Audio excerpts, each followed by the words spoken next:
กับแสงดาวบอกผู้สาวว่าเฮาคิดถึงมีหัวใจดวงหนึ่งฝากล่องลอยไปตามสายลมค่ำคืนเหน็บหนาวส่งใจไปแทนผ้าห่มให้นางหายทุกข์ละทมส่งใจไปห่มให้คลายหายหนาวหมู่ดาวล้อมเดือนเต็มฟ้าแสงจันทราผุดผ่องสดใสทั้งสองเฮาห่างกันแสนไกลแต่หัวใจยังห่วงเสมอ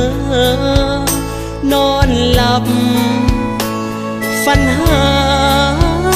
ตื่นขึ้นมาใจมันอยากพบเจอยังหายังห่วงเสมอ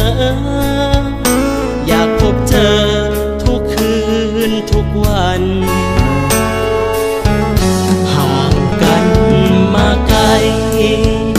ส่งใจบอกนางให้รอสิ่งที่อยากขอจงรออย่าได้หวั่นไหวมือใดใจเหงาเอาดาวเป็นเพื่อนปลอบใจให้คิดถึงคนไกลอย่าหวั่นไหวกับคำว่ารอฝากหักกับดาวบอกผู้สาวนอนหลับฝันดีตัวกายแต่ใจดวงนี้ยังมีแต่เจ้าเสมอสิสู้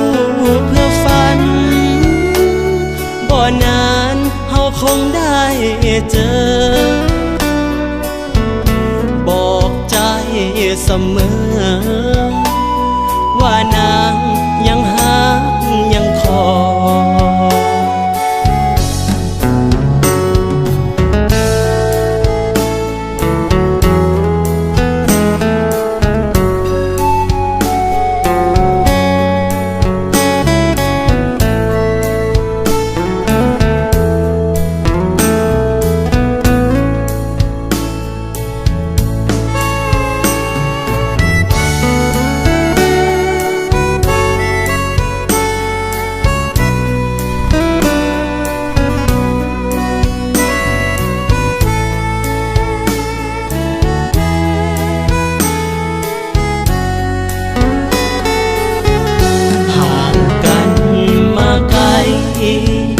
ส่งใจ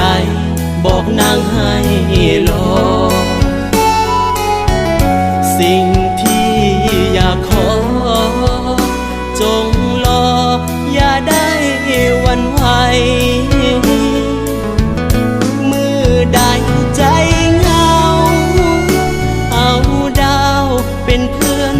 ปลอบใจให้คิดถึงคนไกลอย่าหวั่นไหวกับคำว่ารอฝากหักกับดาวบอกผู้สาวนอนหลับฝันดีตัวกายแต่ใจดวงนี้ยังมีแต่เจ้าเสมอสิสู้เพื่อฝันบ่นานเฮาคงได้เจอบอกใจเสมอว่านาง